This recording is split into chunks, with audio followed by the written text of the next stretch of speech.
Good morning and welcome everybody to First Take. It's your girl Josina Anderson filling in for the fabulous Carrie Champion. Stephen A. Smith and Skip Bayless will be back at it as usual, like Mayweather and Pacquiao in the ring on Monday. So buckle up for that, of course. But in the meantime, I've got great contenders on the card joining me at the debate desk today. You know what? Standing at 5'10". Yes. Wayne, how much we gonna say you weigh this morning? I would not say I'm not giving my weight away. Yes, Let's put it that way. 2 more abs to your 8-pack today. Stay cool for your Coleman. Yes, too cool for your Coleman. And then we have 5 foot. 8-pack like that. How tall are we saying you are? Scoop? How tall are we saying you are? I'm the same height as Emmanuel Lewis. Okay. We're more than a $105. Right. Always got a scoop for your Jackson. And on my left, of course, is 5'9". None of your business how much you weigh, but always went ham for the University of Colorado playing basketball. Is my girl, Lady Kate Fagan. How are we doing this morning? We're doing a lot better now with that introduction. I'm just trying to make sure y'all ready for battle. Get your throw in, get your tail in the thing. I'm 5'3", 105. Playing for You gave out your weight on national television. That's a confident woman right there. Defense, no offense, but we talk about that later. All right, well, coming up today's show, Knicks head coach Derek Fisher says the Knicks can go from winning 15 games to 63 next season. Do you guys think that Fisher has lost his mind? We're definitely going to talk about that. And Seahawks defensive end Michael Bennett is not backing off previous comments, calling new teammate tight end Jimmy Graham overrated and soft. How awkward is that going to be in the Seahawks locker room this season? But first, let's talk about Steph Curry. He may have gone from the MVP contender to a Picasso last night after scoring 45 points and 10 rebounds in a 116-105 victory over the Portland Trail Blazers Thursday night at the Oracle Arena that may have clinched the MVP award. Not only did Curry shoot 73.9% from the field and 8 of 13 from behind the arc, he was a perfect 7 for 7 in the fourth quarter, shooting 19 points. And I'm just trying to figure out for you, and that was in the fourth quarter, what do we think of this? Can the Warriors win playing this style? Freddie, you first. Some of those shots he made last night, I call them the carnival shots, that you make any shots like that at the carnival, you get any stuffed animal that you want. Right. That's the kind of shots he was making. Yeah. They can win a championship playing this way because I know they're like the San Antonio Spurs. I mean, Steve Kerr played for Greg Popovich. They're Spurs-like with better shooters. When you got Klay Thompson, Steph Curry in your backcourt, they play more inside out than people think. We see the highlights of what he did. I mean, he was responsible for 65 points last night, 45 points and 9 assists. He became the first player in NBA history to get 45 points, taking less than 25 shots, and having 5 or more assists. He was unbelievable in the fourth quarter. But their defense, they lead the NBA in point differential, 10-plus points more per game than their opponents. I just look at a team like this and say, I know a jump shooting team is hard to win an NBA championship, but they seem to create a lot of open space with the way they move the ball and share the basketball. Plenty of times, Steph Curry can go what we used to call when I was younger, he could go nut. But when he's able to go nuts, he takes everybody with him. Yeah. He'll create plays for Klay Thompson. Draymond Green has been terrific. Andrew Bogut and David Lee staying healthy in the front line really helps their defense. So I know they get that perception that they are a jump shooting team because they're an outstanding jump shooting team. But because of their ball movement, because of their spacing, because of their defense, and I don't think Steve Kerr is going to press the wrong button in the playoffs. I know everybody's going to try to defend them. It's going to be a lot worse for them having that defense zoning in on them because you have that kind of game plan. But their style, the way they move the basketball, they're underrated defensively. I'm hell-bent on thinking, the Warriors can win the championship with the way they play basketball. Do they have any deficiencies for you that you can illuminate that would inhibit them in the postseason? Not any of their own, except for Steve Kerr possibly never having been through a playoff run before. So him adjusting to what has to go through a rookie coach, never been through this before, and going through coaches who have been through it before, that's the only glitch I see in their arsenal. But watching last night's game, to me it wasn't as much as can they win playing this way, is can they adjust to the game not being available to them like that and continue to win over a 7-game series. If they run up against a team in the West that commits to defense, like really commits to defense, the free-flowing way in which Steph was going last night is not going to be available. Now, yes, he can get assists, he can still drive, but like you said, some of the shots he was making and taking and the confidence he had taken, they just single-handedly let him do his thing. That's not going to happen in the playoffs, especially against a team like San Antonio. So I know that's the way they play. It's not about jump shooting. It's about the free-flowing way that it's going to. Lanes are going to start closing up. Double teams are going to come a lot quicker. There's going to be a team that's going to commit to making you take 20 less shots a game than you took, as a team last night. If they can adjust to that, then they'll be fine. And in looking at the West, I'm scared. I don't know if the Clippers can do it because they haven't committed to what Doc Rivers has been teaching them defensively. If they can avoid San Antonio, then they might be able to win the championship doing this way. But if they run into San Antonio, it's going to be a problem. Can this style work for the Warriors in the postseason in your mind? Yeah, I mean, I might not have Steph Curry as my MVP. We talked about that yesterday. Last night didn't change anything for you? No, not at all. Well, I mean, if I came back in here and I said it did change something, that wouldn't be a good look either. That would be. The eye test works. But I do absolutely think they can win playing this style. I think in the NBA, we too often fall into this idea of models. Like for a while, we were like, oh, you need 2 superstars to win. And then we have the model, like, you got a tank to win. And that model only lasts as long as until somebody introduces a new model. And then all of a sudden, we put that in a box and we're like, oh, all right, now that's the only way you can win. And so I think a lot of people end up looking and thinking to themselves, I have seen LeBron win 2 titles. Therefore, when I look at Cleveland, I can picture it. Right? And same with San Antonio. Maybe throughout the year, we're like, this doesn't look like an NBA title winning team until like the last month and a half, but we think we've seen them there before. We haven't seen Golden State do it, which is why we're always like, I don't think they can. Same, but you've got 2 teams at the top of each conference that is playing very similarly and does not fit a model that we have. And so inherently as a human, you're like, I've never pictured it. I can't see it happening. So do you feel confident that they can handle the pressure? I absolutely think they can. And I think pretty soon, in about 3 years, the new model is going to be like, pack your lineup all the way to number 15 with guys playing like defensive, similar styles. Of course, the outside shooting, I think we saw about 8-10 years ago now with analytics, like taking so many more 3-pointers. Now this is the team that I think is going to capitalize on that like never before and build a new model that then we can all fall all over ourselves for. It's amazing what we talk about with new models. But certain tenets always work. How many times in the National Football League we heard it's a passing league, it's a passing league. Yet if you run and play defense, you're the Seattle Seahawks. Or you're the Patriots in the 4th quarter. How many times we heard in the NBA, well, you got to have that one superstar and isolate him. Yet the Spurs with ball movement. Cleveland with ball movement. Atlanta with ball movement. Houston has great ball movement too because they put it in James Harden's hands and they believe that he's going to make the right kind of play. So we can have all these different imitation models, but certain things are always going to work. If you have the ability to share the basketball, and you have guys that can knock down shots from the outside, and you play inside-out basketball, those things are going to work. If it was so easy, the New York Knicks would have had a championship since 1973 because their bruising style, like the Detroit Pistons, that was going to take over the NBA. The difference between both of those teams, the Pistons had guys that would break your heart in the 4th quarter. It was Isaiah Thomas, it was Vinnie Johnson, it was Joe Dumars, and they're still underrated defensively. The Knicks never had that guy outside of Patrick Ewing that can help him. That didn't take over the league. Why? Because also, hey, we share the ball. We knock down shots. We can good offense beats good defense. That's worked since the 1900s when basketball got invented. So all the new models work, but certain tennis will always work to win championships. I think Kate makes a good point in there. I think we're prisoners of what we saw before and attaching that to what we see now. We cannot look at this Golden State team as the same team we saw last year. You know, they really are a different team. Not for the coaching change or anything, just from them going together, being more confident, and just growing as a team. And what happens when you stick teams together, they continue to get better. We're still looking at them as like, well, they didn't do this last year in the playoffs, so they're not going to do this year in the playoffs. And we become prisoners of that. 80 games of them doing that. Right, but we also understand the adjustments that are made. That is, sometimes you have to judge teams by the last time you saw them in a 7-game series. Or just the fact that there's a difference between regular season play and that's it, right. But we become prisoners of like the last time we saw them in a 7-game series. Here is the reason they did not win, because of what they didn't have in that 7-game series against this team.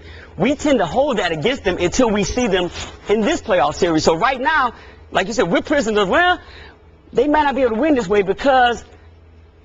but they're not the same team as we last saw them back then. We need to get out of that mindset. Steph Curry has scored 45 points or more. So what level underneath that do you feel like he needs to maintain for this to, we're talking about can this style work. So what does he need to maintain for this to be successful? We'll put it this way. If he's getting 45 points a game playing like that, you better make sure the bus does not get to the arena if you're Golden State, because they're not going to lose any games. I'm not worried so much about him dominating the series, because I'm a big believer that wherever the series goes, you're going to have to adjust. Scoop and Kate made a great point about that. And I go back to the last 2 playoff years we've seen with Golden State. they didn't lose to nobodies. They lost to San Antonio 2 years ago. That was a bad free throw shooting, game 6 away from banging back-to-back championships. They lost to the Clippers last year before the whole Donald Sterling thing. We looked at that basketball team as a serious contender to get out of the Western Conference. So I think this team, even with a new coach, they've been able to learn that. But experience can be a great teacher. I'm a big believer that knocking down shots is a better teacher. And that's something with Golden State, that ability, especially to put you away early or dominate you and put you away late. I think that's why that style will be successful. Yeah, playoff basketball obviously is very different than the regular season. Yeah. But the key to playoff basketball a lot of times is having really, really smart plays, set plays in the last 90 seconds and 2 minutes. I mean, we saw with the Clippers when they were under Del Negro, they couldn't do that. They would run in isolation with only one option. And when that option was cut off, they were scrambling in a way they weren't prepared for. Doc Rivers with the Celtics was great at those last 2-minute plays. And this Warriors team is going to be great in those last 2-minute plays, I think, because of the versatility they have. They can run any play and have 8 different options that you can't have a counter for, that they'll have counters for. And there's one stat that goes, has to be recognized in a playoff situation that goes unseen because it's not an actual numerical stat. Is can a team impose its will? Absolutely. You know, at certain times over 7-game series. Now, we haven't seen that really done with a jump shooting team, but we haven't seen a team with this many collection of shooters that can shoot this accurate. So the question is that we haven't seen what Golden State's will is like, and can they impose it on a team? That's what's going to be interesting to see. And if they have that fortitude to impose their will and their style of play over shorter periods or certain games and series, then they'll be and a lot of times I think when we see defensive and rebound-oriented teams, we think they're going to impose their will. Right. Somehow we think if you're a jump shooting team that feels soft and you can't impose that, I think that's a myth. They have killers. I mean, Steph Curry's a killer, Klay Thompson's a killer, Draymond Green's a killer. Yeah. He's the kind of guy that you're not going to mess with Golden State with that guy. Harrison Barnes. They have killers on the floor that David believe. Lee, if he gets there, you know what I'm saying? We have not seen a team. We have not seen a team that can shoot this well, this efficient, with a coach that stresses that. I think, a guy that was a great shooter. I think that's the difference, and that's Steve Kerr's contribution to this team. Look, his confidence in shooting has just washed over everybody on the team. And speaking of Steve Kerr, while he's gathering his experience coaching this team, he is experienced enough to know that he is glad he didn't take over the New York Knicks. Right now, we know that. And speaking of the New York Knicks, they're in the midst of their worst season in franchise history. But that did not stop head coach Derek Fisher from saying that his team could go from 15 to 63 victories if they put their minds to it. When asked about duplicating the 23-game turnaround like the Bucks have experienced this season, Fisher said, quote, "I guess that's possible, but we are not here trying to squeeze in. We are not here trying to go from 15 to 36. We are just trying to get 15 wins. That's just not who we are, so it can turn around quickly. And if that can definitely happen, we are 6-21 in the games decided by 6 points or less this year. So we lost 21 games on 2 possessions, so we don't have to go from 15 to 36 next season. We can go from 15 to 63 if we really want to, but that is up to us." So if you guys have your calculators out, that's actually a 48-point difference, 48-game difference. I'm wondering how you feel about this. I'm going to wait.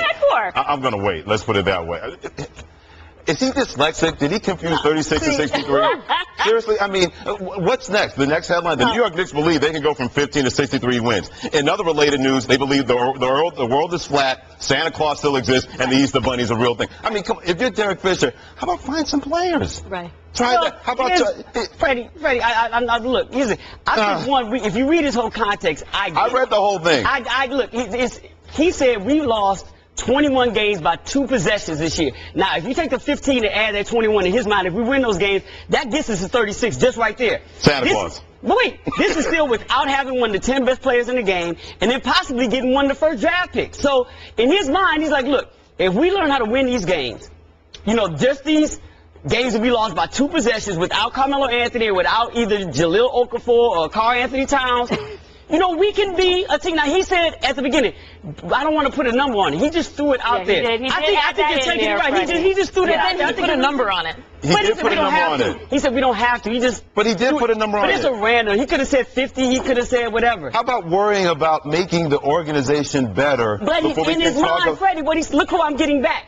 he's also thinking that, look, Well, you can get Carmelo Anthony back. We don't know what kind of Carmelo Anthony that you're going to get if you're a Knicks fan. You can get Jahlil Okafor, Karl Anthony Towns. But anybody can get injured and go down. You don't know what's going to happen. I'm saying in his mind as a coach of this team, he's like, look, we could have 36 wins right now if we learn how to win these games. But they don't. First of all, the problem with that logic is to say you're going to win all of those 21 Thank you. games. It would have been fair if he said, let's say next year. No, let's say, what is he supposed to say? If you win 6-21 and you say, realistically, you say, hey, the best case scenario is we could have won 12 of those games, 13. Even the best teams aren't going 35-0 in 6 possession games. But for me, full disclosure, I grew up a child of the 90s watching all 82 games on MSG. Right. This whole thing started when the Knicks gave Allen Houston that $100 million deal in 2001. My problem with these comments is that they reflect an overall philosophy with the Knicks, which is win right away. Right. Turn around from one year to the next. We can't just build. They just keep skipping steps. Every year they sign guys to deals that they don't deserve. They make ridiculous trades. Every single year we've seen it for the last 14 years in an effort for the quick fix. That's what they've done. So for me, as a former Knicks fan, the problem is not... You've left? I'm not a fan anymore. I just watched the NBA. I'm ready to give away my Knicks card right now. My problem with it is it's once again the quick fix. Is it possible for them to do it? We saw the Boston Celtics make an epic turnaround. There is an outside chance that if all these things fall into place, maybe. But it's more likely that once again we're going to see them overpay, make a trade, and never build. I got you, but he's just responding to a question in relation to what happened to the Milwaukee Bucks. That's it. You all are taking this way out. But it's revealing a mindset within the Knicks. It's revealing a mindset. What about just expressing optimism? Can you just express optimism? If he was not going to be there to coach next year. Absolutely. Then if you would have said, we're going to be better. We're going to find a way to go back to defense. Exactly. Get a few good players in here. Build. We're looking at the Atlanta Hawks and the way they did it. You wish you would have answered it better.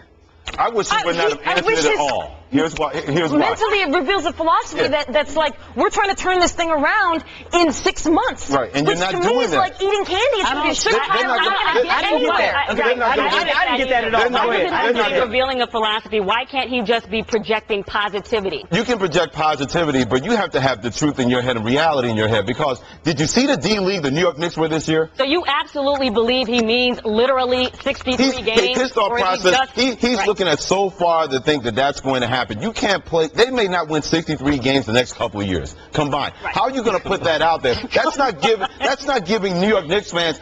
No New York Knicks fan in their right mind is thinking, oh, Derek Fisher's right. We can go from 15 to 36 to 63 in 2 years. Any New York Knicks fan that looks at the jury still being out on Phil Jackson, we don't know what kind of talent evaluator that he's going to be. You can have all the salary cap space you want. The Jacksonville Jaguars said we got $67 million salary cap space. How many really great players did they sign in the offseason? Barely one in Julius Thomas, and he's not a great player. So you're trying to tell me the New York Knicks, we got $30 million in cap space, and free agents going to go, oh, yeah, I'm going to go there and win 25, 30 games? They're not doing that. Have some realistic idea in your mind saying, you know what, we are at step 1 or at step 2. We need to continue to accumulate players. And I can buy that in terms of talking about Derek Fisher maybe needing to dial it back in so that it doesn't sound like he's overshooting and what they can attain is realistic. That's are you buying that? Look, I'm on your page. They're angry Knicks fans. They're angry Knicks fans. We're realistic. I'm realistic too. I didn't read into it to the depth that you all did. I just thought it was a response to a comment in his head what he can't foresee. But I get your points are valid. But Scoop, that's anger. This organization has been owned by James Dolan. That's not going to change. That is a red flag to every That's not going to change. And you know why it's not going to change? And that philosophy is not going to change. Are you basically saying in New York, there it is. And that philosophy is not going to change. Right. There it is. Hey guys, hold on a second. So are you saying in New York that he needs to be more careful, in terms of what he's saying, in terms of setting goals or the the benchmark he's putting out there? I'm not trying to parse the language specifically on this. I'm trying, as a former Knicks fan, and you say that so strongly too. She doesn't miss that. Well, it's interesting because he's saying they should have patience in terms of building, but not exhibiting that patience as a fan. What frustrated me was that it reflected something that I've seen for the last 14 years. Yeah. And it felt like he was saying, I'm just shooting for the moon instead of actually saying what they're possibly thinking about stepwise. I'm not saying he has to tell, overall plan, but he didn't even say, like, look, this is what we're thinking about doing, right? We know we got the draft coming up. We want to bring in one quality free agent. We know we can turn this thing around. Instead, it's like, we can win 63. Yeah. And that, to me, just felt like more of the same. It would have sounded dumb if Einstein had said that. Right. Seriously, you can't say stuff like that if you're Derek Fisher when you and Phil Jackson don't have a baseline in the jobs you have right now as head coach and president of basketball operations, respectively. Until people see that you're going to bring in players that can show a dominant, at least a bright future, you can't say 15 to 36 to 63. Right. You can't say that if you you're want Derek him Fisher. to be... Well, for those of you who know Seahawks defensive end Michael Bennett, when he talks, he does speak his mind on 710 ESPN Seattle.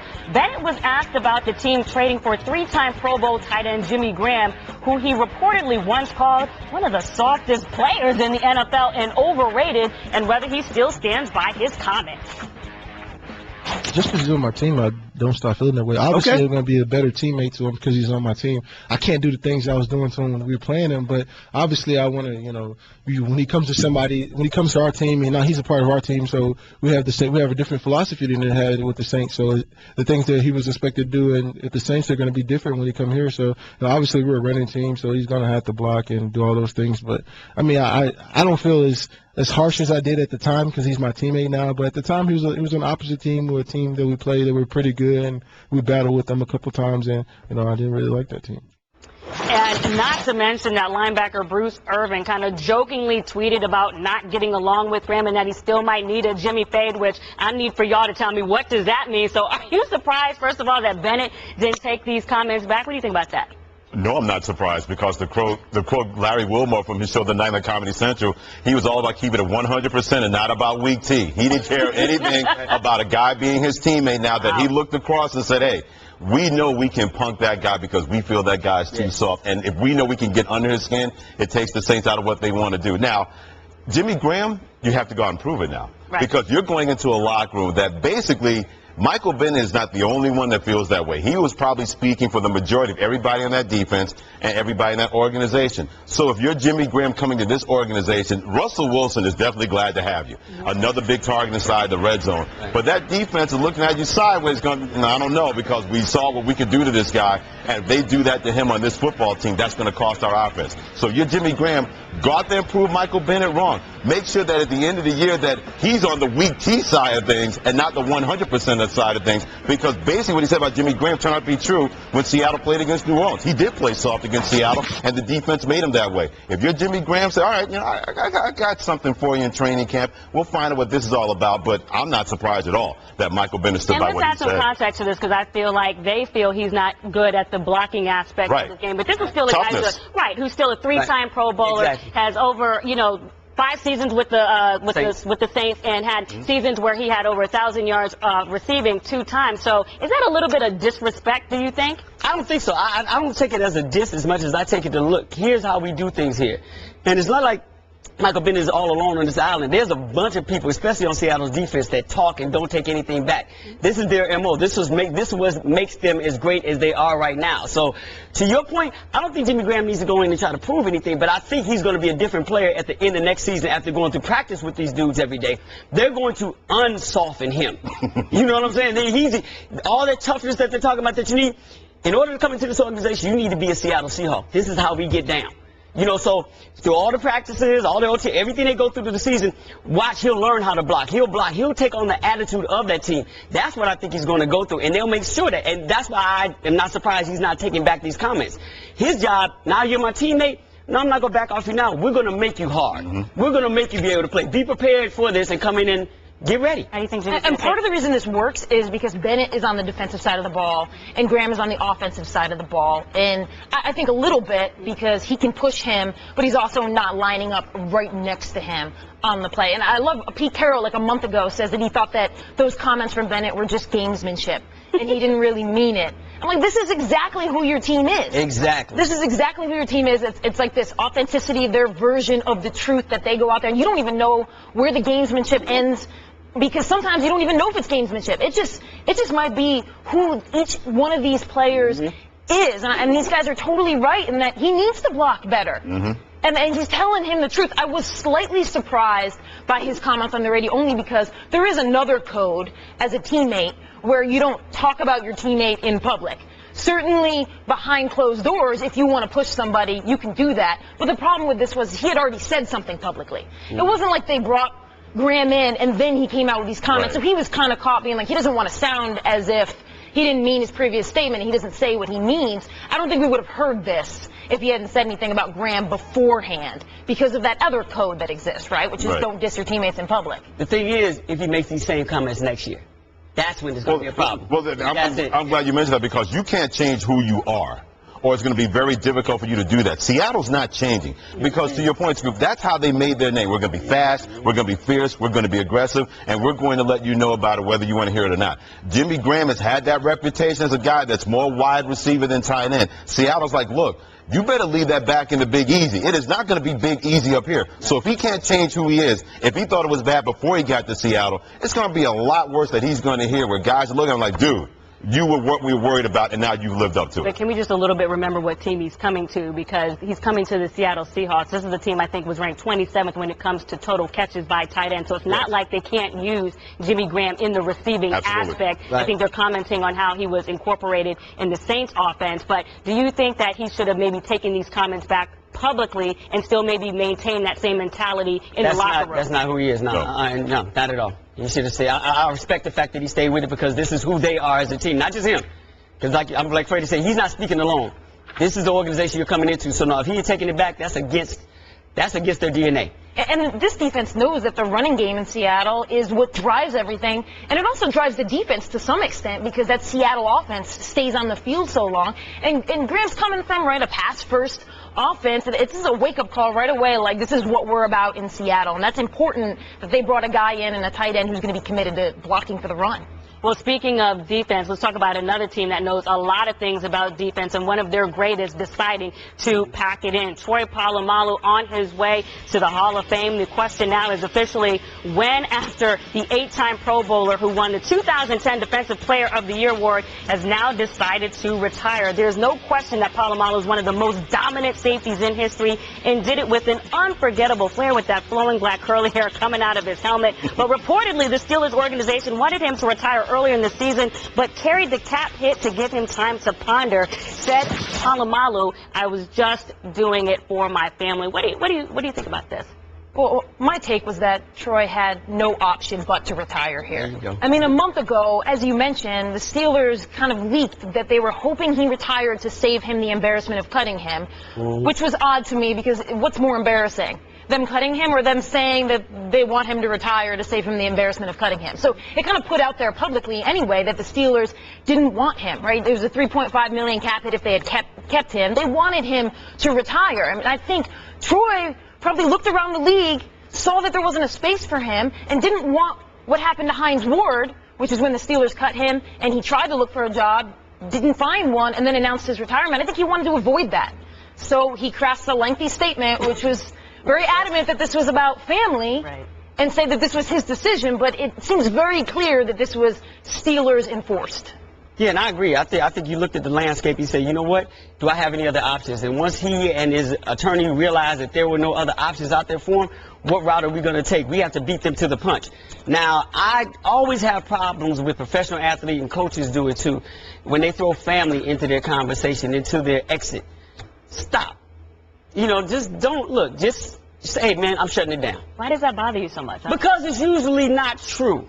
You know, they want it to be a feel-good story, you know, and it's like, you know, they may sit with the family for a year and then they're like, oh, I'm tired of the kids and I got to get out of here. I got to find something to do. So they come to ESPN and get a media job or they go get a coaching job. You know, they do something to get back away from their family because it only lasts that long. So my thing is like, look, we're talking about like the earlier conversation about Michael Bennett being straight up. Be straight up like, look, man, I'm just shutting it down. Like, seriously, you don't have to go into all the nuances of I might have, you know, been forced out of retirement by the Steelers. There's no other team that want. No, look, man, you know what? I'm tired. I've done this for, you know, I'm not going to get, I'm just done. This is his time to reflect over his career. He's played for a long time. He can't have a little lengthy reflection on why he's in. No, he's fine. But I'm saying, if I bring family into it, you can do all that, but I bring the family. They're like, look, I'm just shutting it down. He's a family man. I don't have a problem with that. What do you think? We all try to be, but it doesn't need to be a part of your exodus. What do you Is think he about going it? to stop being a family man, whether he's playing football or not playing football? Right. Two things about this. Number one, there's no question the first ballot Hall of Famer. 5 years from now, he's going to get the yellow coat going in the can. I'm sure it's going to be a very emotional speech. He's a very emotional guy. I love watching him play. I think that's going to happen, number one. Number two, let's be honest. If the Steelers had told him, hey, we want to bring you back at a friendly cap number, he'd still be playing with the Pittsburgh Steelers. They basically told him there's no place for you here. Troy Polamalu heard, okay, well, they can win the Super Bowl. I'm looking for that last hurrah, and he knows he's not going to get it. So this is not, to me, I'm not going to question that he didn't have an epiphany, because he's a very faithful man, very religious man. Very much. Maybe he had that epiphany, and it finally came to the realization that, you know what, this is a sign. Or, you know what, I know I can't play anymore, but I would still want to, but no one is going to put me out there and have me play for their football team. The athlete like that is always the last to know when it's time for him to go. One of my favorite lines of all time is Joe DiMaggio of the New York Yankees. When he retired, he said, I retired a year too late. And he was in tears when he said it, because if he had retired a year before, he would not have been that guy just hanging on. Who wants to see Troy Polamalu hanging on, maybe coming in here, guy, he can't make that tackle there. Guys, I don't want to see that. I want to remember Troy Polamalu as a guy that was a dominant player. I don't want to see the Troy Polamalu that I saw the last 4 years. And when he played in the NFL, the only safety, in my opinion, that was better than him was Ed Reed of the Baltimore Ravens, because the line I use Ed Reed is 2/3 of the earth is covered by water, the other third is by Ed Reed. That's how fantastic he was. But Troy Polamalu was on that line. I don't want to see a guy hanging on, looking for that last hurrah. So if he had an epiphany, great. But he had that epiphany because the Pittsburgh Steelers basically said, God, you're not coming back here to play. Please you have can an do what you want. epiphany. Please have an epiphany. Right, have an Please, epiphany. go be with the family. Go be faithful. And whatever nobody that wants is. to see him I'm in not another upset about uniform. I want you Right. to weigh in Nobody wants to see him in here. another uniform. You don't want to see him in another uniform. Okay, but Kay, I want you to weigh in here a little bit. What about just, I understand what you're saying in terms of illuminating what you guys feel is the reality of the situation behind his retirement, but what about just having grace, you know, in your announcement for what you're saying in terms of your reflection over your career? Can he have some grace in doing that? Yeah, I'm not with Freddie. That's what I mean. Don't mention family. I don't know him Yeah. personally. Maybe he does want to spend time with his family. Yeah. And even But if he doesn't, it makes us all feel good that you might want to spend time with your family. Right. Yeah. Let us all picture you. Thank you. But Go does talk to your kids. anybody at this table honestly believe that the reason he's not going to play football is because of his family? So should he say? No. I know. So should he say? No, there's oh, a way the to say it. Steelers are ushering me out, so that's why I'm retiring. There's a way to do it with grace there, but you don't have to bring it. That's what I'm saying. You can say, look, you know what? I never want to retire. I didn't want to play in another uniform. You know what I'm saying? I didn't want to play, and don't put in this. I didn't want to play in a uniform. I'm just going to shut it down. You should I have. bet right now he Good. probably does want to be with his family. Right. I think what we're saying is 2 years is from that now, is the he going to want to get reason? back in the spotlight, take a broadcasting job? I think right now he probably thinks it'd be great to have a year off and hang out with my family, and that's what he's saying in that statement. But is that the reason he's retiring? Well, no, I think he would be playing if he The could. reason that it But then is the not- silver lining is, hey, I want to spend some time with my family. You know what? Go ahead. I was about to say something really cool, but Go ahead. wrong. No, Do the it. floor is yours. I was about to say, under the circumstances, let's say he didn't have a wife and kids. What would he be saying? He'd be. I want to spend some time with my dog. I want to hang out. It has nothing to do with I that. wanna go for walks. The family has nothing to do with this. What we're saying is true. He doesn't have an option. The Steelers players apparently didn't want him. Maybe no other team wanted him. Whether he had a family or not, this was going to happen. We had a meeting to begin our year, and the meeting was based on them, and my comment was, I'm on a mission. My goal is to have 8 of you have an opportunity to be drafted if you choose to put your name in the draft. If you've decided to put your name in the draft, why don't you stand up? Really? All right, there you go.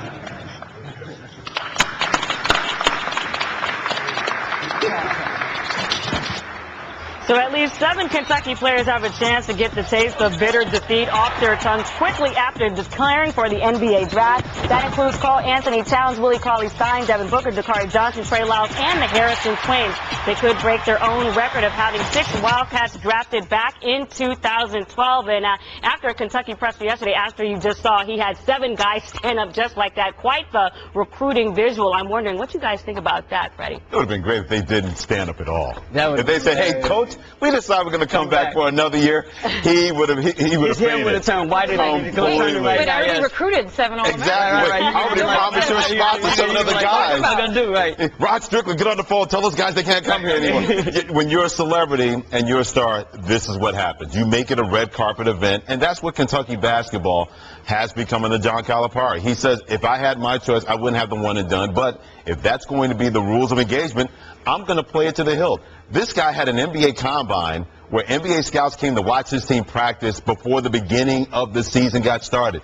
He knows what he can do. He knows what the players can do. That's what this program is. They are a celebrity program. Wherever they go, people are fainting all over themselves. Oh, Kentucky. Oh, Kentucky. Oh, Kentucky. And he plays that up. That's the kind of program that he has right now. He's not just going to dial it back because people don't like it or people are hating on him. Oh, how dare you go 38-1 and not win a national championship. He knows that, hey, I'm John Calipari. I'm recruiting the best players. I'm getting the best players. We are the best program. We are the most celebrated program. You're going to celebrate your program. You're not worried about what the outside thinks. You're worried about how this is going to look for you in the inside because he's losing 7 guys. He'll have 7 different guys next year. There'll be a celebrity program once again and get all that attention. He is the biggest star in college basketball. He knows it and everybody else knows it, and he's going to treat that program, that player, and those players and himself in accordance with what he feels is right. I know this was a live press conference, but it wouldn't have surprised me if it was a staged commercial for the Kentucky program. Okay, because that's exactly what it looked like. John Calipari doing exactly what he tells every recruit he's going to do. Bring them in for 1 year, train them how to be the best possible NBA player, then smile, support them, and pat them on the back when they walk out the door, and have 7 more, because there's, 8 unsigned McDonald's All-Americans? 7 unsigned. These guys literally stood up out of their chairs and cleared space for the next 7 McDonald's All-Americans who are going to walk through the door. And this, to me, highlights the dichotomy of men's college basketball. You've got 5 to 7 programs who are one and done, who are operating this way, and then you've got like 20 programs who are competing by trying to keep kids there 3-4 years, right? So you've got this sort of infomercial playing. Like, how does Wisconsin compete? Are they going to do like a live glimpse into them doing the 4 corners? But is that Cal's problem? Do you have a problem with this? No, I loved it. I thought it was I thought it was one of the greatest recruiting tools that he could use. I mean, just look at it. Like you say, at the time, the McDonald's All-American game, there was 7 unsigned players. I think he already has 3. So right now, if I did my research right, one of them is signed. So at this point right now, there are 6 unsigned. That was the recruiting tool. This is what I'm going to do for you. Like Freddie said, I'm going to roll out the red carpet. If you come here, boom. And colleges do it all the time. The NCAA is a great recruiting tool for kids, for non-athletes to go to these schools. They use the NCAA as a recruit. Everything's about marketing, and that's why I loved it. This was a great marketing piece yesterday. Like, look, we have a chance to get a few more to come in here. Oh, watch how I do this. And now, boom, no other team. Jaleel Okafor is going to announce that he's coming out. There's not going to be a big television. There's not going to be any of this. But if there's players to get, I'm going to be looking over going, wait a second. So I need to go. I'm going to miss one and done now. Right. John is brilliant at this. And, people can have their issues of how he does it. Look, the way he's doing it, for what he was doing and using this platform to do this as a recruit, I thought it was beautiful. I loved it. So do you feel like this could at least start a trend maybe with other programs who are somewhat wanted, obviously, they're at the top of the echelon? I don't think so, because a lot of programs, they look at what Kentucky is doing. Even though they would love to do it, they're not going to go that route, what John Calipari has been able to do with this program. Kentucky has something on their side that a lot of schools have, but not to this level. They have status among young kids, because you can go to a lot of different areas and you'll see UK hats and Kentucky hats. I went to a game, a friend of mine went to a game, Kentucky at South Carolina. He said, Freddie, it sounded like a Kentucky home game, and there were plenty of kids that lived in Columbia that had Kentucky hats on, and their school plays in Columbia, South Carolina. He understands, okay, if I'm going to wine and dine kids, what's the best way I can do that? It's like those infomercials we see at night. This is not Soul of the 60s, it's Kentucky of the 2010s, because he knows that's how it's going to work, and he continues to get these guys coming in year after year. And I think any program that is smart is not going to try to compete with Kentucky. Absolutely. They're going to heavily counter-program. That's what they need to do. That's what Michigan State, Wisconsin, those programs need to go after those guys who are just below the one-and-done caliber and say, here's what we're offering you. You know, if Kentucky's not in the mix for them, come here for 3 to 4 years. Look at the guys we're sending to the NBA. Yeah. Kaminsky, Sam Decker, Michigan State, Draymond Green, all those guys. Maybe we don't do it like Kentucky, but we're offering you something different. They have to counter program. Do not play Kentucky at its own game. And if somebody else tried to do it, it would come off unauthentic because this is John Calipari's personality. You know, Absolutely. so there's no other coach in college basketball, at least men's college basketball, that can do this, and it comes off as like, this is just him. This is a part of who he is. So if another university, another school tried to do this and tried to replicate this, it would come off as fake. And that fake is not a good recruiting tool. Well, I just admire the energy coming off of a long NCAA season. You got to get right back out there. You're recruiting. And matter of fact, guys, he tweeted this morning talking about Coach Kyle. Time to get out on the road and recruit. As you know, this is a different deal at Kentucky. Need to sign 2, possibly 3 more guys. We're not signing guys to platoon. We're signing guys that want to play and who have a dream that we can all chase together. What do you think about that? I think it's good because it works. Yeah. You know, you look at this team, they lose 7, but they still have a point guard coming back, you know, who's going to be a sophomore next year. Ulis is really good. You know what I'm saying? Really good. Ulis is good, but you got Alex Porges coming back for his 3rd year. Probably would have been 8 if he would have been hurt. that was the 8th player he was talking about. So you already have those 2 in place. You already have 3 All-Americans coming in. You get 2 more. It's restocking. It's a beautiful thing. So what? Yeah, we have this narrative that these coaches probably think I'm going to get one and done and keep them for more years, which is flawed and not the way Calipari's approaching it. He has a complete plan. Right. Yeah, He's go like, with how it is. Yeah, and so he already has guys. He's got a plan for how to play this out over the next 7 to 10 years. And your counter, if you're a program of college basketball at Kentucky, you can look at it and see, yeah, they're getting all those guys. They've won 1 championship. Well, in the post-game press conference after winning his 10th national title, Gino Auriemma was asked for his thoughts on his accomplishments and how they match up against his peers in men's sports.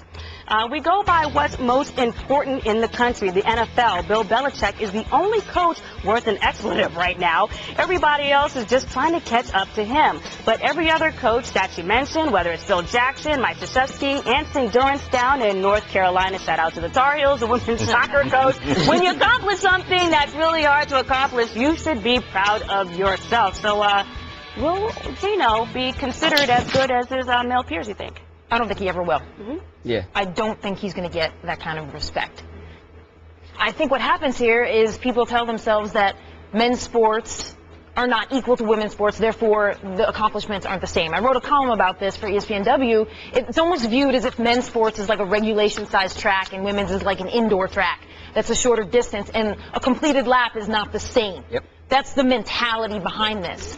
And I think what Gino was saying here, because I was at that press conference, he's saying that every time we compare something, we devalue the thing we've compared it to. And that basically, at the end of the day, the only thing that's going to get value in this country, if you go by a coaching standard, is Bill Belichick, right? Because NBA is second to the NFL when you talk about revenue in terms of like airtime and all of that. And he was saying even when he coaches the Olympic team, he's got great players with him, but they're walking next to literally LeBron and, you know, Chris Paul. And when you compare them, then they're nothing. So I don't think he's ever going to get that respect. And I think that's odd because the era he coaches in is actually the same era as John Wooden, the same age that women's basketball is right now. UCLA was. They were about 30 years old when they had that dynasty, and there is a history of dynasties when sports are young, and that's where we are. But at the end of the day, people are always going to see it as he coaches women. Women don't play sports as well as men, according to the narrative. And at the end of the day, never. There will never be that kind of respect. He's won 10 championships in 20 years. Right. 10 since 1995. To your point, and it's very fair and it's on point, but also there are plenty of people that don't like Gino Auriemma. That's what I was They saying. don't like the fact that, I mean, I'm a black and white person. He's black and white to the 25th power. His thought process is, you may not like the truth, but you can't argue with the truth. And he's going to spit that out each and every time. Because when people took him to task, what he said about college basketball, that it's a joke, he also said the women's college game is a joke. People forgot all about that. They were like, well, what does he know? You know, he coaches women's basketball. He's probably forgotten more about basketball than anybody that criticized him, what he had to say about college basketball. So anytime he says something, there's always going to be that element that's going to say, there he goes again. Oh, there he goes again. Gino Auriemma is a tactician. But when you think about it, he's the women's basketball version of a guy like John Calipari. Exactly. He gets the best players. Granted, they're not one and dones. Right. They're not one and dones. But people have I could coach that team at UConn. He gets all the best players. But guaranteed, if he didn't get the best players, well, what's wrong with Gino Auriemma? He's not getting those players anymore. Gino Auriemma is of the mindset like, look, I know I'm going to get the best players. Why? Because we have the best program. And I'm the best coach in women's college basketball. I'm one of the best coaches in college basketball. You don't have to like it. You don't have to want to hear it. But I'm still going to say it. As long as he is comfortable in his own skin, he makes other people uncomfortable. And especially when he's coming from a sport that, let's be honest, majority of men are not going to pay attention to women's sports unless their daughters are playing. And who knows if they're going to do that anyway. So he's coming from that aspect. And men are like, dude, if you were a real coach, you coach men's basketball. Well, maybe if you were a real coach, you'd be coaching instead of just sitting there criticizing Gino Auriemma. So how much People does it don't like have to that. do with the hate of that, or how much does it have to do with the fact that he's coaching women's scoop? Well, I think a lot of it has to do with women, but I think Freddie's on point is that we can't have this discussion and not talk about the public likability playing a role in here. Okay. And Gino is not publicly liked. But the case point, and I did the same thing, I think this is a bigger conversation about the role we have in the media in shaping public perception. And we do not look at women's sports with equal value that we do with men's sports. And the media has a role in doing this. So I did a column, the same thing, on how women dominate their sport more than men dominate their sport. And I use Steffi Graf as an example. Steffi Graf won every major in tennis four times. Do you know what would happen if a male had done that? It's a Cynthia Cooper.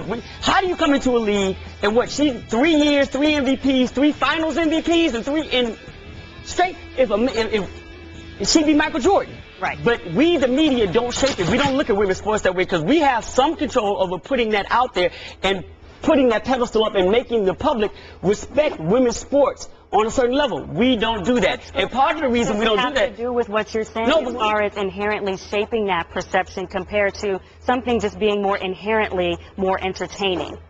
I don't know. I'm asking I think entertaining is subjective. I think it's really subjective. Right. I think it's really subjective. But when you have most male writers that are going to shape this story, they're not going to look at women's sports and give it the credit that it deserves. So Auriemma's not going to get that. Now, in what you're asking me is that just because women's sports to some degree is not exciting doesn't necessarily mean that it's not played at a higher level. You're still getting human beings playing it at their highest level. Now, some could say that women's tennis is more exciting than men's tennis to a certain degree. Yes. Does that mean that Serena should not be talked about in the same conversation as Roger Federer? No, she should be, but she's not. And I think the bigger conversation is that's on us. Well, we and play a role in excitement that. is, parallel to interest level, which is parallel to coverage and what the media is directing their attention towards. But go ahead. Yeah, I think a lot of people watch sports because they want to see something they've never seen before. And there's a lot of people who watch because they want high-flying dunks. I think there's a majority of people who watch because they understand the storylines and they've been introduced to what the stakes are of each event. Around the country, we know what the NBA championship means. And we can pass through on a men's game and we know, oh, that's LeBron versus Steph Curry. I know that storyline. I'm staying tuned. You pass through a women's sport, you have no idea what's happening. Why are you going to stay? Especially when in the media, we only cover it 5% of the time. So it's a chicken and an egg. We're not telling the storylines. Therefore, people aren't going to stick when they see a game. And part of that is the athleticism. But in the rare times when they do understand those things, in the Olympics, and the storylines are inherent to everybody, people do watch. And in women's tennis, they do watch. So some of it is athleticism and skill level, and some of it is the dissemination of the storylines is not on par. Serena Williams is just that good to generate that. Well, I got a question for you interest in ladies. that sport. How much does sex appeal play in the part with women's sports? Let's be honest. Serena, very attractive. Maria Sharapova, very attractive.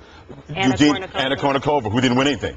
No singles titles. Very attractive. Eugenie Bouchard last year. She was a sensation. 19 years of age, beautiful, blonde hair. How much does sex appeal play a part where a lot of men aren't going to watch women's sports if they feel there aren't enough attractive women out there that would get them to watch? Well, that's why individual sports on the women's side do so much better. I mean, think about the names you know. A lot of them are individual players because they can build their own brands, and if they are conventionally attractive, then we all tune in. Women's sports is a completely different ball game for them and how to build their brands. Right, but just to kind of illuminate what you were saying about the storyline factor, I think that is part of it, but part of the storyline still comes from, you know, the interest level that's there, how well the game is being played and to what level. So I'm curious to you, just to maybe, go ahead. You want No, to yeah, that's totally a good point, because all of these women's leagues and college sports for women are much younger. So we're watching the same version of basketball, the evolution point, that we saw in the 50s and 60s for men. So in terms of where the game is right now and where it might go, so of course you're going to say, well, why would I watch a dated product versus the up-to-date product?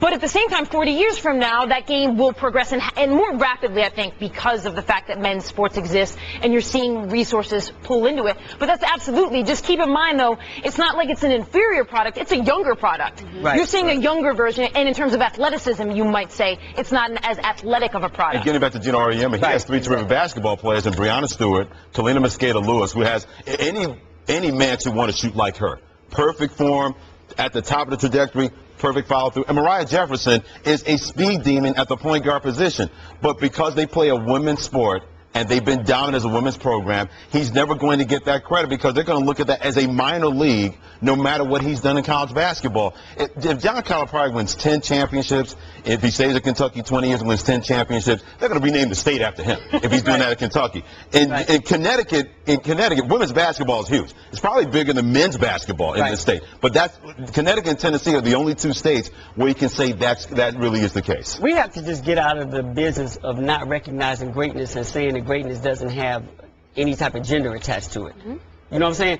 Great is great. What Gino Auriemma has done is great. Now, if you want to bring in the Wooden comparison, that may be another thing because Wooden, like you said, he won 10 and 20. 12 years. Wooden won 10 and 12. So there was a dynasty thing going on that was more condensed. But still, great is great. Should he be talked about in the same breath? Yes, but we tend not to do that because we attach a gender to this and think it's less. We need to get out of that mindset. But I still think it's the level of the product. So you can still have greatness. I could be great at putt-putt, but you still have to be interested in the game and the level to which it's being played. But listen, okay, listen. A lot of that is driven by the media and what we talk about. And a lot of that is driven by the inherent athleticism. The same thing here. Kate not a journalist, okay? Kate could be the greatest journalist of her generation, period. But is she going to get recognized that way? No. Because she's a woman, and it's a male-dominated industry of journalists, so there will be some writer that is going to be considered, oh, he's the golden standard. She's good. Yes. Like here, class, people ask, who's the greatest actor alive? Everybody's going to, you're going to see De Niro, Until somebody flags that you haven't said a woman. No. Nobody's going to say Meryl Streep. And Meryl Streep is the greatest actor alive, period. Right. But so I don't think we're arguing whether the athlete or the journalist should be recognized. I think what we're doing is examining the reasons why they may be recognized less depending on which women's sport, individual versus group, you know. And all I'm saying is that we should not attach gender to greatness. Greatness should be greatness. Of course, it should be. But we don't, and that's the problem. There are moments in time where the nation cares about women's sports, like the Women's World Cup, the Women's Finals in Wimbledon and the U.S. Open, the Olympics. And what do all those things have in common? Everybody has been told the storylines. So that is a key factor, although it will never switch the script in terms of that. But it is a factor. It's not just that women's sports are worse than men's sports. Geico presents Strange Saving Stories. Astronomers detected an interstellar transmission. It stated, Geico, 15 minutes could save you 15% or more. The implications were staggering. Was the cosmos telling us we could all save hundreds on car insurance with Geico? Or did their radar merely pick up a signal from the nearby Rufus and Clyde's morning show? We may never know. Geico. 15 minutes could save you 15% or more on car insurance. Many expect Marcus Mariota to be taken with one of the top picks in the NFL draft. However, an anonymous NFL scout told Yahoo Sports that if Mariota doesn't get taken in the first 6 picks, he could tumble like Aaron Rodgers in the 2005 draft.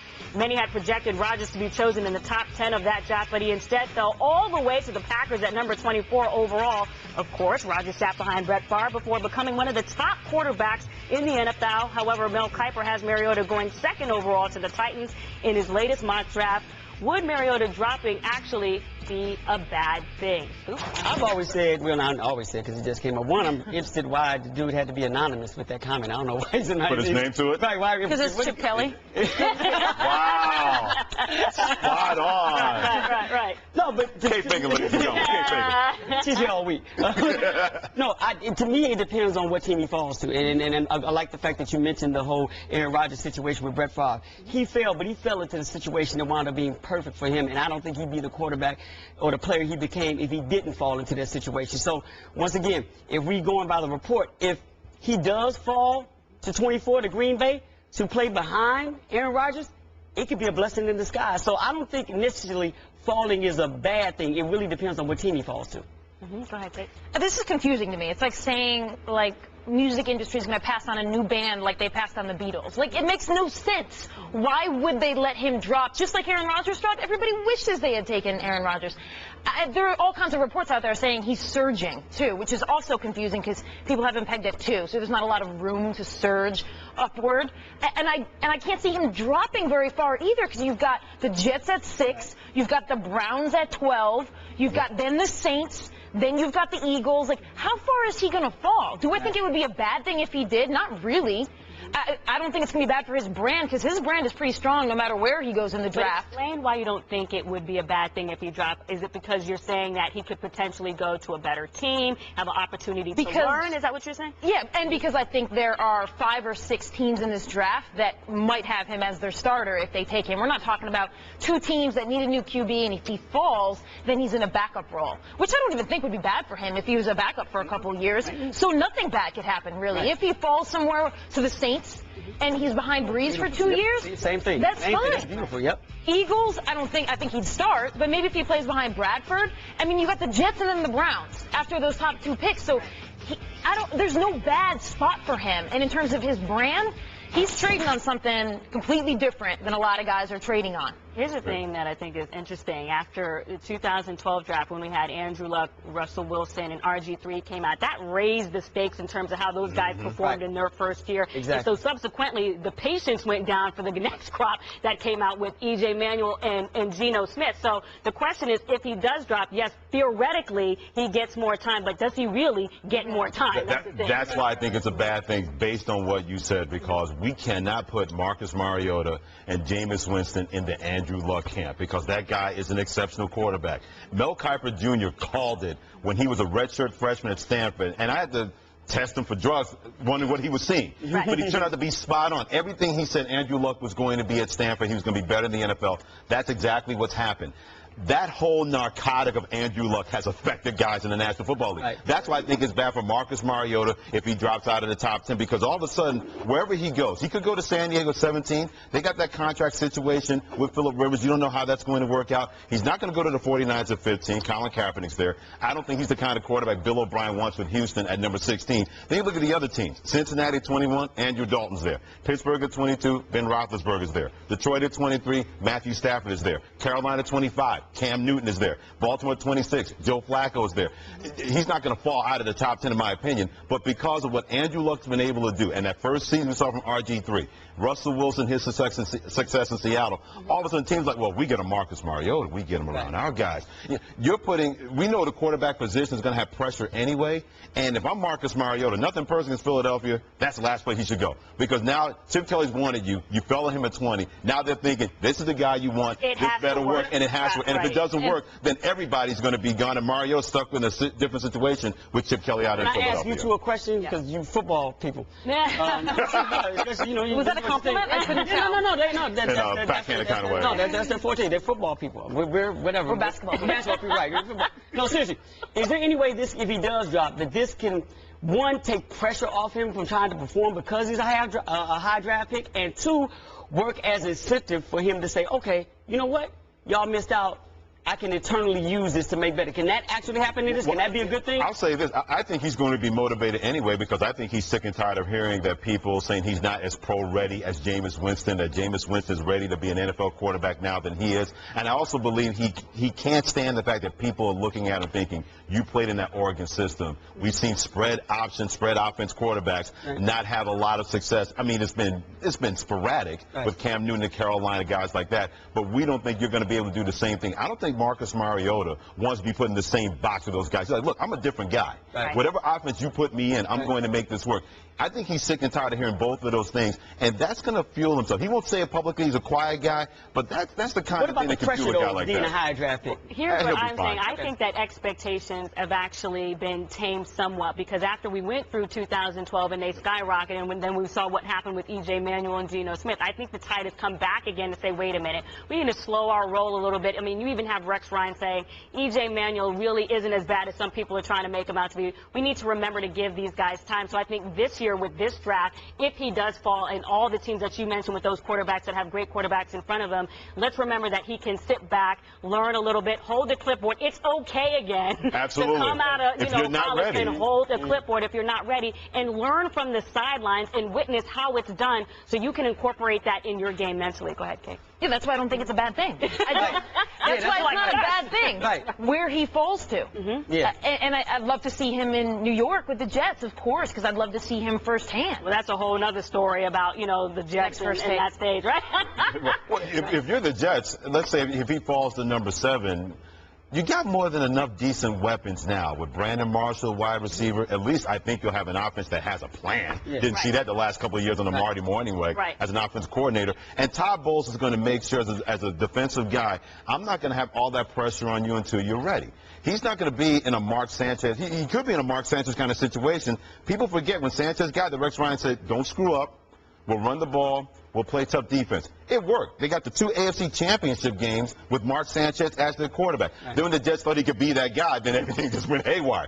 Todd Bowles, if he goes to the Jets, is not going to put him in that position until he's fully ready. Which brings up a really great point in terms of why Russell Wilson was so successful. Because, one, he came to a team that had a great defense and a great running back. So that also helped, the patience in that situation. But I'm curious what you think. Do you think that if he were to go to the Philadelphia Eagles, that's a good thing or a bad thing? Let's just say if he once again, it depends on what Chip wants to do. That's really what it depends on. So if he has a plan in effect that can do this and do something for him, if he gives him time, I don't know none of us know what Chip's plan is. Just from the standpoint of familiarity of offense, since we're all talking about the personnel. But it depends on when he puts him in there. If he drafts him, is he going to put him in there right away? Or is he going to give him time? To me, my original answer stays the same. It depends on what team he goes to. And if you're throwing out Philadelphia, it depends on what Chip's plan for him is. Are they gonna trade Bradford then and have Mariota be the starter? And that's hate to be macro there, but in Philly, this is what they all want. And then if it happens, it's going to be like this crush on them. This got to work. This has got to work. Like you said, if this doesn't work in 2 years, we got to go a different direction because the pressure is just going to be so high. The one thing the Eagles will have, they'll have at least Mariota jerseys. There are no Sam Bradford jerseys in any of the 3 Eagle-owned stores. They have DeMarco Murray jerseys and Byron Maxwell jerseys, but no Sam Bradford jerseys on display to be sold. All right, always planning this. And anytime they'll burn them. And anytime in Philly, they'll burn them. Of course, that's that city. They'll burn them. Contracts not guaranteed till June 1st. Yes. I'm not saying. His contract's not guaranteed till June 1st. I'm just saying. Well, as his Indiana Pacers moved on to the next stop on their road trip, Chris Copeland remained hospitalized in New York City on Thursday, recovering from surgery. Copeland released a statement through the team expressing regret for being out early Wednesday morning when the incident in which he suffered stab wounds happened. Copeland said in the statement, quote, I want to thank all the fans, friends, teammates, coaches, and the Pacers organization for their support and prayers during this time.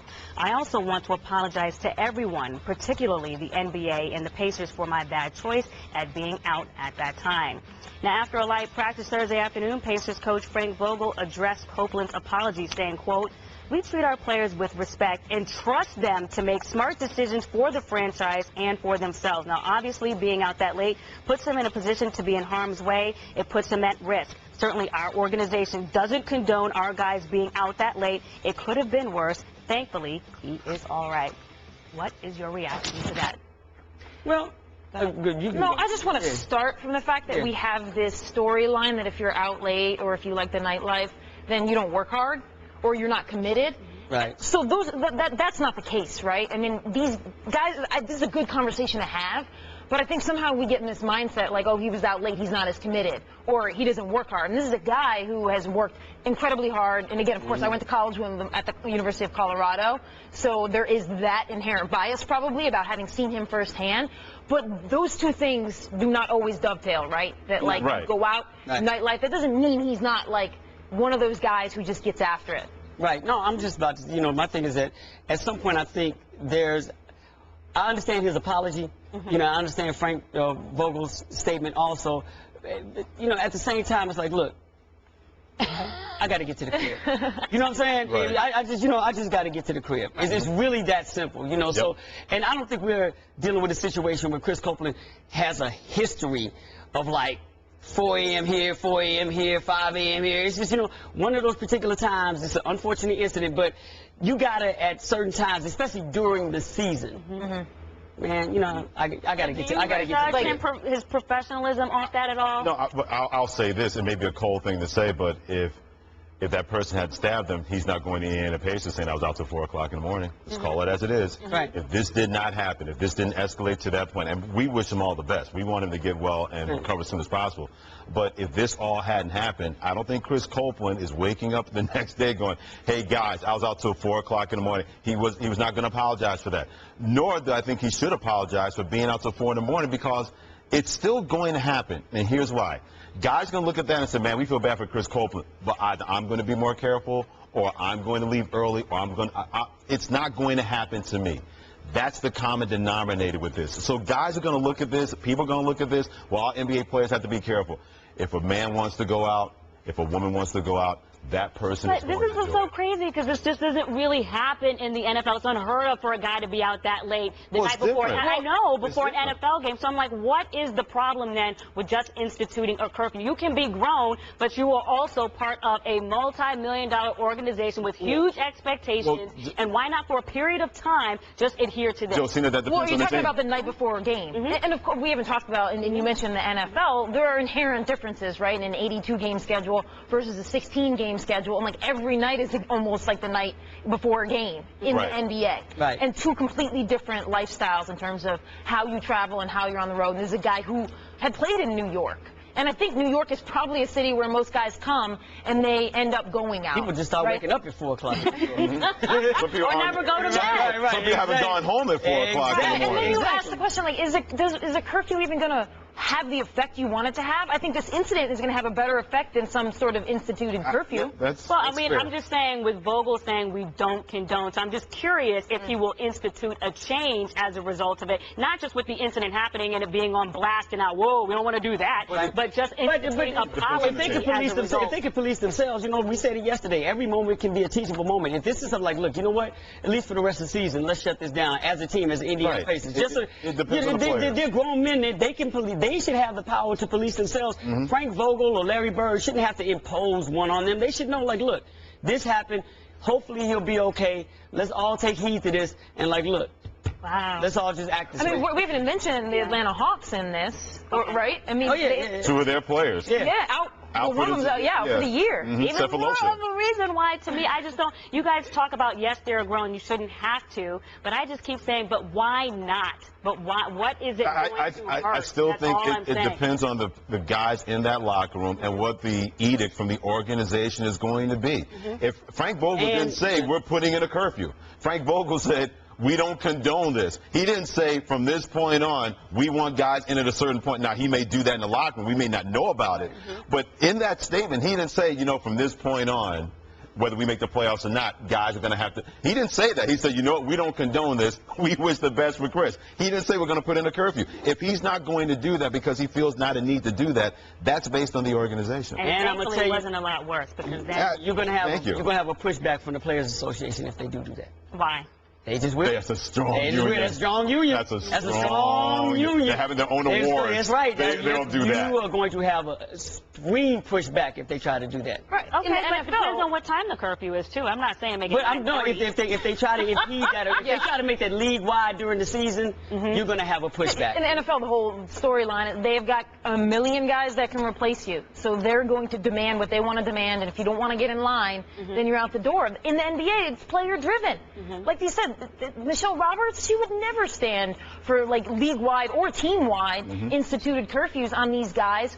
It's their personalities. They're the ones driving. They're the ones that are going to decide. 1 And a.m., this is 2 a.m. What what would it be, right? What would it be? Right. Are they going to put that in as a league-wide rule? Right. It's not going to happen. And, you know, players know there are certain guys that go out all the time. They may warn a guy, especially if he's messing with their playoffs or messing with their money. If that guy clubs himself out or drinks himself out of the league, the player, look, you brought that on yourself. We tried to warn you, and you didn't pay attention. That's how they're going to police themselves. If a guy's going to constantly go out and not commit himself to the basketball team, you won't have to worry about the team imposing a curfew or saying, you know, you got to straighten up and fly right. They'll just, you know what? You were here. We'll find somebody else, because apparently staying in the NBA does not mean as much to you as it should. Let me ask you this. What do you think about what generation of players this has to do kind of with this situation happening? I mean, does this happen, you know, more now because of just this being the generation of players that are in the NBA right now? No. My late friend, The only thing is that the media has grown, and that's the reason we're talking about. And people Don't act have like cell this phones and camera phones more than ever before. So the media has another grown, concern, even of not the guys that go out. No, because my late friend Anthony Mason was notorious for going out when he played for the Knicks and the Charlotte Hornets. I mean, he loved being out and enjoying his celebrity. That didn't make him a bad guy. Right. Because he's just like Chris Copeland. Anthony Mason played in places I didn't think were countries in the world. Right. Trying to be a basketball player before he finally got a chance to play in the NBA, and he became a valued member of the New York Knicks. People still talk about him in revered tones with those 1990s teams. But he's my friend. He was my friend. Anthony Mason loved to go out. But no one looked at him and said, hey, he goes out, but when he's in this basketball court, we don't question him because we know he's bringing it to the table. When that becomes a problem, the players say, look, dude, you got to chill. And if you don't want to chill, then apparently you'd rather be somewhere else playing basketball, not here in the NBA. That's the point. Maybe the players can institute that within the locker room if they want to hold, you know, themselves accountable, or a team captain wants to do that. What are you about to say? It sounds like a failure of leadership within the Indiana team. If they didn't, you think so? No, if they knew Chris was going out night after night until 4, and they didn't say, like, if they didn't bring Chris over and like, look, the last couple of weeks we're in the playoff hunt, shut it down for a couple of weeks. Exactly. Not like a failure of leadership in terms of like those top 3 guys. If they knew, it would have been great to say to Chris, like, shut it down. Yeah, don't look the other way if you know that's a problem. The NFL announced on Wednesday that they have hired Sarah Tama as the league's first female official. But get this, Jaguar defensive tackle Cedric Marks spoke out on the news and said the hiring is a publicity stunt. Here's what he told TMZ. Quote, for women, it's great. Ain't nothing wrong with it, especially as long as she knows what she's doing. It's just like the Michael Sam situation. If he wasn't gay, he would have gone undrafted. Again, reading from a quote. Instead, the league drafts him because I think they are trying to monopolize every aspect of the world. The same thing with the female ref. For the league, it's a great publicity thing, but the NFL is all about monopolizing every opportunity. So, what do you guys think about this? Okay, so this is dangerous. I either have to agree with him or the NFL. Oh, yeah. Well, good luck to you. Exactly. Good luck to you. Go ahead. I'm going to break down what he said in terms of, he is saying that there was a concerted effort to break a barrier here. Let's give him the absolute benefit of the doubt there. Okay. I don't disagree with that part. Let's leave the Michael Sam part out of it. Right. Has the NFL made a concerted effort to break a barrier here? Probably. Yeah. And that's actually what usually has to happen when you break barriers, is somebody's making a concerted effort. It doesn't just often happen organically because the institution already has its set ways of doing things. Somebody's got to stop and say, wait a second, do we want to have, in this case, a female ref? Then let's make a concerted effort. The only time we didn't ask if it was a PR stunt was when Greg Popovich hired Becky Hammon. Right. And why didn't we ask that? Because Greg Popovich has never done anything for PR stunts ever in his life, so that was taken off the table. But always in these cases, you have to have people making concerted efforts. I think that's what the NFL is doing here. So yeah, in a way, I agree with him. In a way, I agree with what he's saying. Look, Jackie Robinson was a PR stunt. But look how that turned out. You know what I'm saying? At some point, some barrier has to be broken. Now, if you look at the NFL and the refereeing around the league, she can't be any worse than a bunch of men that they got in there. So you want to deal with a whole other issue. She's been doing this for a while. She's under stripes. And I'm saying, this is the NFL trying to open itself up for people who are more qualified to do this. And as a league, they need to do this. So he needs to look at the side that the NFL is dealing with as a business and the PR nightmare that they've had to take over the last 2 years, especially dealing with women. So yeah, it could be a PR stuff, but from the business side of it, this is a smart move. It's a very smart move. With the timing, particularly coming off of everything that the NFL went through with Ray Rice, Adrian Peterson, what have you, just the certain situations. The NFL is looked at sometimes outside as a very closed-minded league. I say all the time, you know, the Rooney Rule is in place in the NFL for a reason.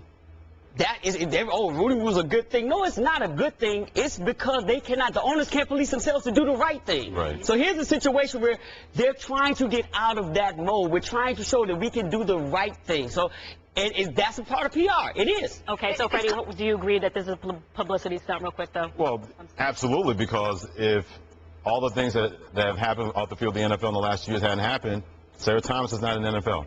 She wouldn't. They would have found every excuse. Well, we're not ready. She's not ready. We worry about what players are going to say to her, how she's going to react. They would have found every excuse and then some to try to justify the fact that they felt that they should not break this barrier of having a female referee.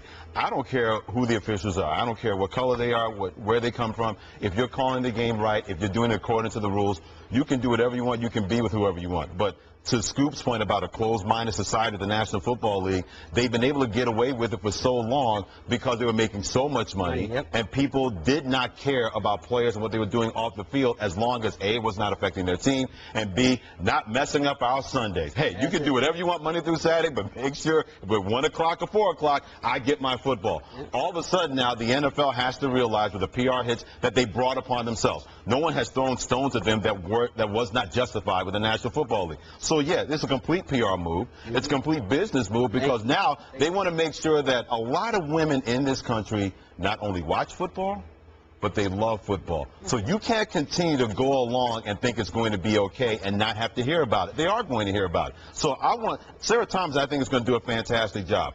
But let's call it what it is. The NFL, if they had a chance to not do this because of what's happened the last couple of years, she would not be in the NFL. Here's the problem, though. Even when the NFL is doing something that it thinks it's right, it can't get it right. Okay, why? 15 years ago, the NBA brought in female refs, Violet Palmer and Dee Kanter. They were smart enough, the NBA was smart enough to bring in 2 because they wanted to split the burden that those women carried. The NFL here can't even get this right. Can't even bring in 2. Now we got Sarah out here having to carry all this burden by herself and can't even split it with somebody. And what's going to happen here is that she's going to go into NFL games, and when she makes mistakes, like she will make mistakes the same way every ref and umpire makes mistakes. She will make mistakes because of her gender, is what people will say. As opposed to every ref just making a mistake because people make mistakes. And she's going to be the only female ref out there. She won't have any other female refs to call and say, what's going on with you? That, to me, is the one mistake in this. That they couldn't even think this through and be like, hey, maybe we should bring her in with a few other women and spread that pressure out. But that would have taken more time. Well, they would have, like Freddie said, they would have, well, it's going to take us longer to find to... We got this one that's ready. Let's just do this. There's only one ready. There's only one woman in the world ready to do this, so let's wait another couple of years. And and maybe to be fair to the league, I mean, you're right. We don't know how many females they deemed ready, but I thought it was interesting. I was reading this article, and again, just read it in a report, how she was talking about how she was encouraged to put her hair in a ponytail and not wear makeup. And not wear makeup. So I'm curious, what do you think about that? Because they were saying, well, the other male referees kind of de-emphasize themselves with the facial hair. They try to all fit in. I have a problem with being told. I tell you what. I know what I think. But wouldn't it be great if a male referee decided to wear makeup in solidarity with us? You know what? Let's all wear makeup. Okay, well, you go ahead. Well, it sounded like you were saying that that's a league-wide policy for their refs, is basically like de-emphasize your presence and blend in. So if it's part of a wider edict, Right. then I'm fine with it. If it's part of a, like, don't look like who you are, and let's pretend and make everybody forget we have a female ref because we don't want to take, you know, the heat, and maybe we want to take heat off you if we make a mistake, that's different to me. Right. If it's a league-wide edict, I don't have that much of a problem with it. Well, with her being the first female, I don't know specifically those specifics could be, you know, an edict with regards to, especially to the makeup aspect of it. If a male referee maybe has long hair, but, you know, do you have a problem with them saying, you know, maybe don't wear any makeup? No, but put it, if she wants to wear makeup or not, doesn't bother me. If she wants to look her best and represent herself in the best way, whatever way that is. Seriously, whatever way. I don't. If she's doing her job, the makeup's going to come out during the game. I don't she's running up and down if it's done anyway. So she may look some way the first quarter, in the fourth quarter. I'm not a woman, but I know sweat and makeup don't mix. That's what I'm saying. You know, I'm just waiting for the one. There's going to be one incident where someone's going to say something the wrong way. A player's going to say something the wrong way. Like Chris Paul did, and then Absolutely. And then I wonder how the NFL is going to handle that. I don't worry about Sarah Thomas handling that because she's dealt with it in Conference USA, where she dealt with it from coaches and players. Not so much from players because college kids are like, they're trying to make sure they keep their scholarship. Right. But she even said she heard a couple of things under the breath from coaches, and she let it go. But the NFL is different. It's still a frat boy mentality on the football field. There's going to be that one guy or that one coach that's going to say something and word's going to get back. Then I wonder how the NFL is going to handle that. Are they going to say, well, we got to take everything into account, or are they going to side with her 100% or side? That's what I'm waiting to see what's going to happen. I'm waiting for that she cost me the game comment to come from either something a coach like that. Absolutely. or a general manager or owner that she cost me a game. Okay. Well, the problem with Chris Paul's comments, which is what we're talking about, something similar, is when he said, I don't know if this is for her. It wasn't really like she cost me the game, because you could say he cost me the game. It was more like the general out loud wondering. So that's what might happen. Yeah, right. But that's what I'm saying. I'm saying the same thing. You're waiting for the event like where she's somebody not does ready. highlight a mistake and make it parallel to her. And they're going to make it a gender and making it clear question. it's a gender issue. Absolutely. Instead of saying like it could be, but it could be say things like in the past. It could be like, look, that ref cost us the game. As opposed to saying that to her, they'll say, she cost me. Now, if we don't hear anything else about Sarah Thomas, that means she was doing a fine job. That's right. Yeah, but I'm just curious, just to go back to what she was saying. So do you absolutely feel like the NFL should have been, you know, very conscious about making sure it was just more than one at the same time? I'm stunned we got Yeah, I'm surprised they got here. Right. I agree with Kate, and they did get it wrong, but I'm more happy that they at least did this as opposed to waiting for that to happen. Or not doing anything. And not doing anything. And exactly. Right, you can always find something to criticize. I'm just pointing it out. Yeah. The way it's been done before. It's a great point. No, it's the way it's been done before made it much easier to, like, carry that burden of being a quote-unquote pioneer. But keep in mind who we're asking to do this. And Jackie Robinson did it alone as well. So we're talking about a league that really does, you know, come on, like you said, this is an old boy frat network. They don't, you know, even breaking this barrier was, trust me, it probably didn't come easy. Dwight Howard told the Houston Chronicle on Wednesday that he hopes he can have a career as long as Tim Duncan, who is in his 18th season. Howard said, quote, "That's always been my goal, to play 20 years in the league, so I think it can be done. It would be great. Tim is still playing great basketball. He has migrated to different spots on the floor instead of just the post. Not only Robert Parrish, Kevin Willis, Kareem Abdul-Jabbar, and Kevin Garnett have played 20 seasons. So even if Howard makes it to 20, I mean, I already see your face. Okay, no, wait, you know, I'm waiting. Let me hear this. Let him go first. Okay. Because if he went off on Mark Jackson at the beginning, I really want to see what he's going to do right now. Can't go off my fellow Queens boy, Mark Jackson. Mark's my man. Look, if he went off on Derek Fisher, I really want to see what you're going to say about this. Well, I've seen Tim Duncan, and Dwight Howard's no Tim Duncan. Let's put it that way. I don't think he's ever going to win a championship. And I'll give him credit for this, because people don't give him credit for playing through injuries. The one season he was with the Lakers, he could have dialed it back and going to be a free agent. He had the health issues. He went out there, he played 65, 70-plus games. Last year in the playoffs versus Portland, averaged over 26 points per game, close to 14 rebounds. With the Houston Rockets, the only way he's winning a championship is James Harden scores 50 every night, because that's that guy now.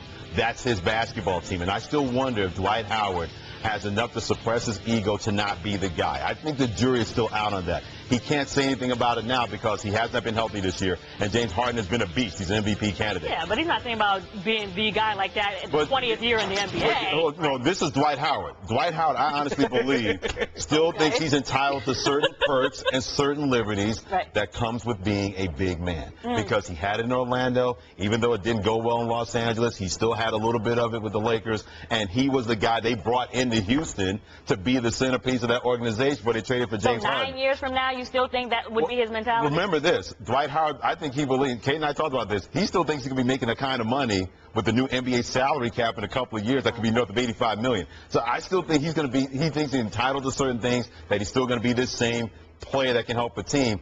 I just don't think he's going to play 20 years to win a 9 years from championship. now, does he want the vet minimum? No. I think he wants $20 million 9 years from now. Yes. And how much does it have to do with money? I mean, obviously, It always has to do with money, Josina. That's what I'm saying. It has a lot to do with money. The question I want is, do we want him to play for 20 seasons? Right? Do we want to watch 9 more years? Right. I mean, the comparison to Tim Duncan is just, it's not applicable to Dwight Howard. Right. I mean, he's never had that kind of game. He's never he never had the base that Tim Duncan had to evolve from. Like, of course Tim Duncan evolved his game because he had a really strong post game to begin with. Dwight doesn't have that.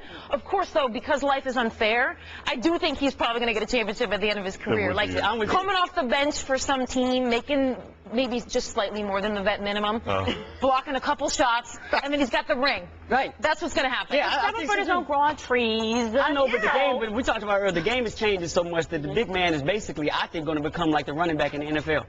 He's going to be almost obsolete because of the way the game is changing. It's not a big man's league anymore. Now, and Dwight being around, fine, I get it.